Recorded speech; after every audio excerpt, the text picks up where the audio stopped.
Welcome to Anonymous Stories, where we share stories from around the world. If you are just discovering us, support us by subscribing to this channel and liking this video. Now let's get into the story. I've always believed that discipline is the foundation of a good home. It's the one thing my parents taught me before they were taken from me far too early. I never imagined I'd have to raise my daughters, Maya and her younger sister, Ella, without that solid anchor of family support. But life has a way of taking things from you just as you think you've found your footing. After my parents passed, I threw myself into building a structured life for my children. I married young, clinging to the idea that stability and order would shield my family from the chaos I'd known. My husband, Robert, worked long hours, leaving me to shoulder the weight of parenting alone. I didn't mind, or so I told myself. I became the disciplinarian, the keeper of the rules, the one who ensured that every chore was completed, every grade met expectations, and every behavior stayed in line. Maya always tested those lines, though. Even as a child, she was spirited and defiant, with a streak of independence I both admired and feared. Ella, on the other hand, was the quiet one, the one who followed my rules without question.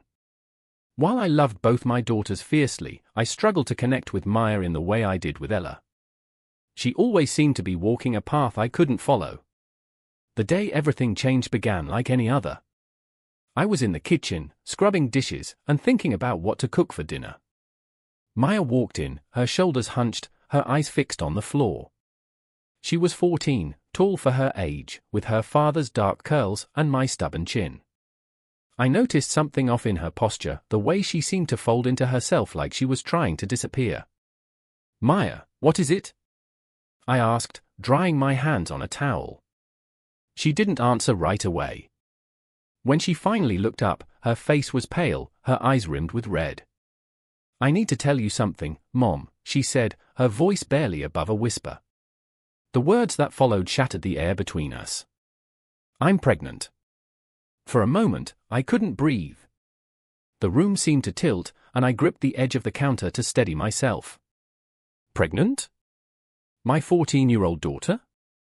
The thought was incomprehensible. "What did you just say?" I managed to choke out, though my tone was sharper than I intended. "I'm pregnant," she repeated, her voice trembling. My mind raced with questions: how, when, who? But the one that burned brightest in my mind was why? Why had she done this to herself? To me? To our family? Who's the father? I demanded, my voice rising. "Who did this to you?" She shook her head, tears streaming down her face. "I can't tell you," she whispered. "Can't or won't?" I shot back, my anger bubbling over. I can't," she said, her voice breaking. Her refusal felt like a slap in the face. How could she keep something like this from me? Didn't she understand what this would mean for our family? For her future? For my reputation? I paced the room, my thoughts spiraling. The neighbors would talk. The church would judge. My friends would whisper behind my back. And Maya, what kind of life would she have now? A 14-year-old mother, her education cut short, her dreams dashed. "Get out," I said finally, my voice cold and firm. Maya's head snapped up, her tear-streaked face filled with shock. "What?" "You heard me," I said, my heart pounding. "If you can't tell me the truth, if you can't even take responsibility for what you've done, then you can't stay here. Pack your things and go." "Mom, please," she began, but I cut her off. "I don't want to hear it, Maya. You've made your choice. Now live with it." I turned away, unable to look at her. My hands were trembling, and my chest felt tight, but I didn't let her see. I couldn't let her see. She left that night, her suitcase in hand, her face pale and tear-streaked. I stood in the doorway, watching her walk away, my heart heavy with anger, fear, and something else I couldn't name. Ella cried herself to sleep that night, begging me to bring Maya back. Robert stayed silent, his face a mask of disappointment and confusion. As for me, I buried my feelings deep, telling myself I had done the right thing. Discipline. Order. Tough love. That's what I told myself. But as the days turned into weeks, and the weeks into months, the silence she left behind grew louder. And somewhere in that silence, a question began to creep into my mind: had I done the right thing? Or had I made the worst mistake of my life? I wouldn't know the answer to that question for 6 long years. But when Maya returned, it wasn't answers she brought with her, it was a storm I never could have prepared for. 6 years. That's how long it had been since I'd last seen Maya. In those years, I told myself she was gone for good. I tried to convince myself that the decision I made was the right one, that I had acted in her best interest, teaching her a lesson she needed to learn. But in the quiet moments, when Ella was at school and Robert was at work, I felt the cracks in that conviction. The house seemed too quiet without Maya's laughter, her defiance, even her arguments. Guilt weighed on me like a constant shadow, though I buried it beneath chores and routines. Then, one rainy afternoon, the doorbell rang. I wasn't expecting anyone, so I hesitated before opening the door. Standing there, soaked from the rain, was Maya. She looked nothing like the spirited, defiant teenager I'd sent away. Her once vibrant curls hung limp around her face, and her eyes, those big, expressive eyes, were dull, heavy with shadows. In her hand, she held the tiny fingers of a boy, no older than 6, who clung to her side with wide, curious eyes. "Mom," she said, her voice trembling. "Can we come in?" I froze, my mind racing. For years, I'd imagined this moment, rehearsing what I might say if she ever came back. But in that instant, all my rehearsals vanished. I could only nod and step aside. Maya walked in cautiously, as though expecting me to throw her out again. The boy, Evan, she told me his name, was stuck close to her, his small hand gripping hers tightly. Maya began, but her voice cracked. She looked at me with pleading eyes, and I saw the vulnerability there, the fragility of someone who had been through too much. "Let's get you both out of these wet clothes first," I said, my voice softer than I expected. Over the next few days, Maya and Evan settled into the guest room. Ella, now 16, was thrilled to have her sister back and immediately took to her nephew. I watched them from a distance, unsure how to bridge the gap that had grown between Maya and me. Maya was polite, even grateful, but there was a guardedness about her. She flinched at sudden noises and often seemed lost in thought, her eyes distant. At night, I'd hear her pacing in her room, muttering under her breath, though I couldn't make out the words. "Mom," Ella said one evening, "what happened to her?" "I don't know," I admitted. And that was the truth. Maya hadn't offered much about her years away, and I was too afraid to ask. The tension came to a head one evening during dinner. Robert's brother, James, stopped by unexpectedly. He was the kind of man who always carried an easy charm, with his quick smile and loud laugh. When James walked in, Maya's reaction was immediate. She froze, her fork halfway to her mouth, her face draining of color.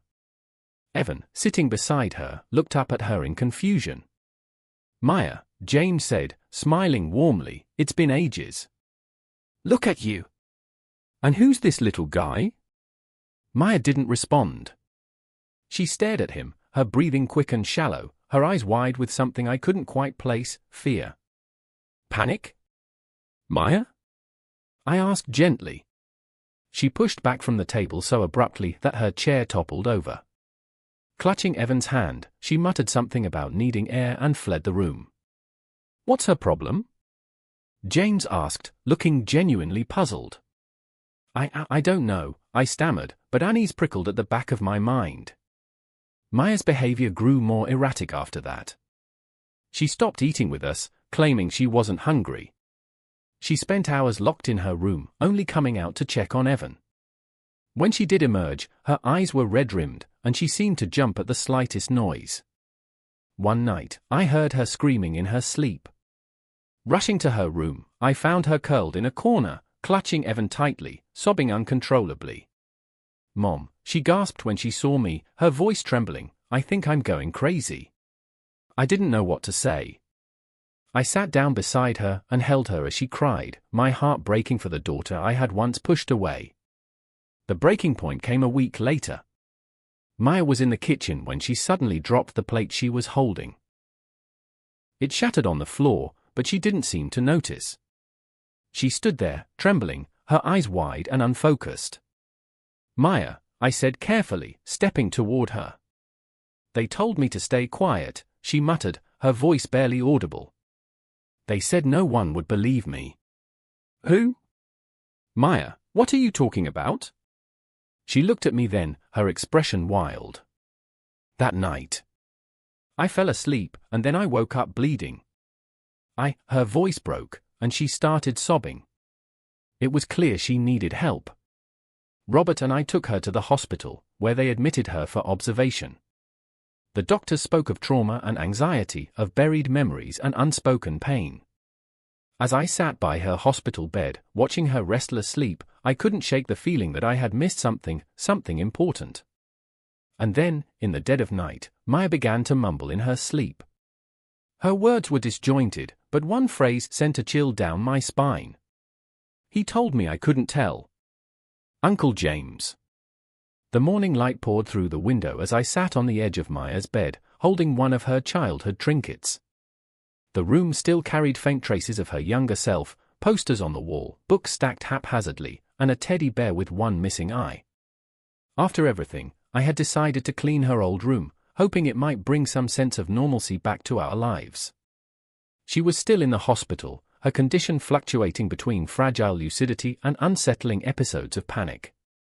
Evan, sweet and oblivious, played in the living room with Ella, his laughter a bright thread weaving through the quiet grief of our household.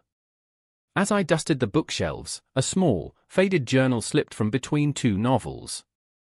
The cover was worn, the pages slightly yellowed.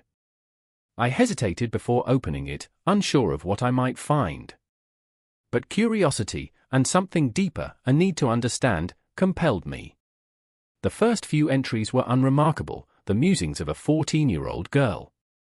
"Mom was angry again today. I wish he wouldn't yell so much. Ella took my hairbrush without asking. She's so annoying. Uncle James came over. He brought cookies, but he makes me feel weird." That last line stopped me cold. My fingers trembled as I turned the page, my breath caught in my chest. I told Mom I didn't want to sit next to him at dinner, but she said I was being rude. He kept looking at me. I hate it. The entries grew darker, more fragmented. It happened. I don't remember how. One moment, I was asleep, and the next, everything hurt. I tried to tell him to stop, but he said no one would believe me. That they'd think I was lying. My vision blurred as tears filled my eyes. The words on the page felt like knives, each one slicing through my guilt-ridden heart. Uncle James. It had been him all along. The man I had trusted, the man who had laughed at my table and played with my children. I flipped through the pages, desperate for clarity, but the entries became increasingly disjointed. Maya's pain bled through every word. Her confusion. Her fear. Her silence. That evening, when Robert came home, I showed him the journal. He read it in stunned silence, his face growing pale with each page. "We have to confront him," I said, my voice trembling with anger. "He has to answer for what he did." Robert hesitated, torn between loyalty to his brother and the undeniable truth staring him in the face. "Are you sure we shouldn't? She's our daughter." I snapped. And he destroyed her life.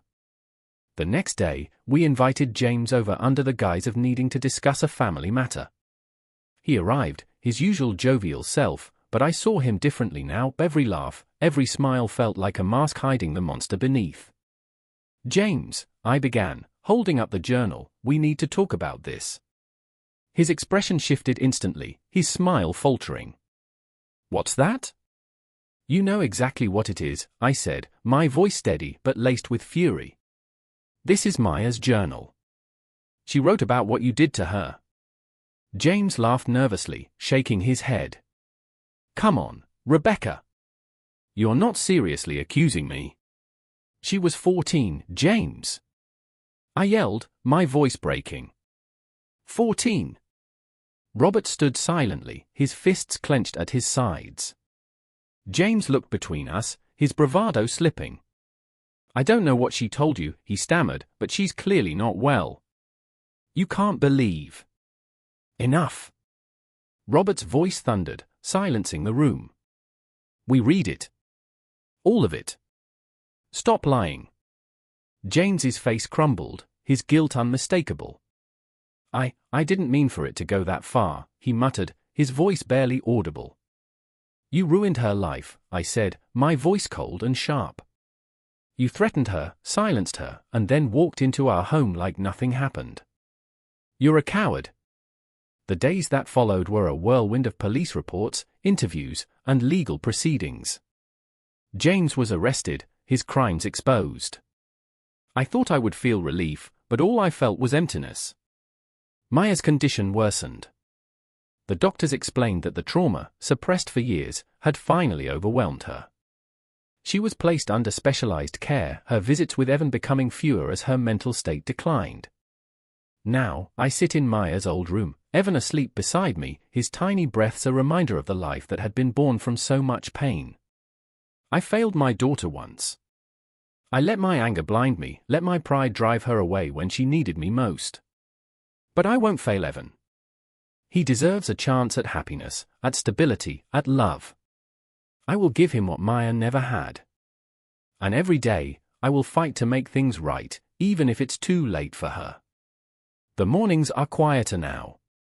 The house still feels heavy with the memories of what was lost and what could have been, but there's a gentleness to the silence, like the calm after a storm. I sit at the kitchen table, a mug of tea warming my hands as I watch Evan play in the backyard.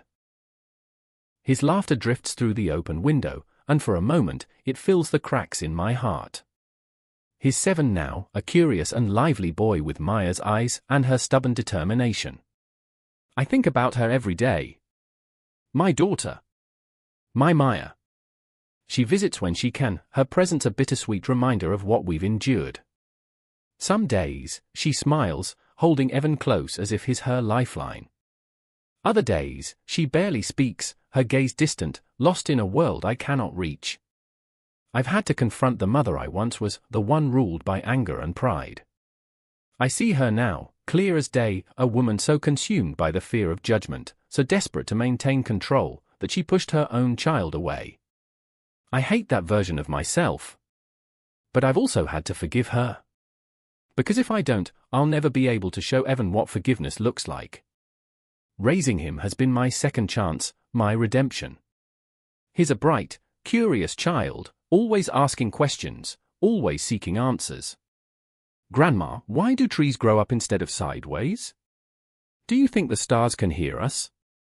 His innocence is a balm to my wounds, a reminder that love can still bloom in the aftermath of devastation. I've made changes, big ones. The house is no longer a place of rigid rules and stifling expectations. It's a place where mistakes are met with understanding, where laughter echoes through the halls, and where love is given freely, without conditions. Ella has been my rock through it all. She's grown into a compassionate young woman, fiercely protective of Evan and deeply empathetic toward Maya. She's the one who organizes the family dinners when Maya visits, the one who sits with her for hours, talking or simply being there. One rainy afternoon, Maya and I sat together in the hospital garden during one of her better days. Evan had run off to chase the raindrops, his laughter brightening the grey skies. Maya turned to me, her hands fidgeting with the hem of her sweater. Mom, do you think Evan will be okay? That he won't hate me for everything? My heart ached at her words. I reached for her hand, squeezing it tightly. He doesn't hate you, Maya. He loves you. And he'll grow up knowing the truth, not just the pain, but the strength it took for you to come back, to fight for him. Her eyes filled with tears, and for the first time in years, she let me hold her like I used to when she was little. James is gone now. His sentencing brought some closure, but not the kind I expected. It didn't erase the scars or undo the damage. It didn't bring back the years we lost. But it did bring accountability, a small measure of justice in a world that often feels unjust. Maya still battles her demons, but there are moments, small, fleeting moments, when I see a glimmer of the girl she used to be. A laugh that sounds genuine. A hug that feels strong. A kiss on Evan's forehead that speaks of an unbreakable bond. As for me, I've learned that healing isn't a destination. It's a journey, one that requires constant effort, patience, and grace. I still have bad days, days when the guilt threatens to swallow me whole, when the memories of my failures as a mother haunt me. But then I hear Evan's laughter. Or I see Maya smile. Or I watch Ella helping her brother with his homework. And I remember that healing isn't about forgetting the pain. It's about finding the strength to keep going, to keep loving, even when it hurts. One evening, as I tucked Evan into bed, he looked up at me with those wide, curious eyes. "Grandma, do you think Mommy will get better?" I stroked his hair, my voice steady but soft. "I think she's already getting better, sweetheart. It just takes time." He nodded, his small hand reaching for mine. "You're the best, Grandma. I love you." "I love you too," I whispered, my voice thick with emotion. And in that moment, I realized that love, in all its messy, imperfect glory, was the most powerful force we had. It couldn't erase the past, but it could shape the future. For Maya. For Evan. For all of us. Thank you for joining us on this emotional journey. Stories like these remind us of the power of love, forgiveness, and resilience in the face of life's most challenging moments. If this story touched your heart, don't forget to like, share, and subscribe to our channel for more powerful tales that inspire and move you. Let us know your thoughts in the comments below, we'd love to hear from you. Until next time, take care and cherish your loved ones.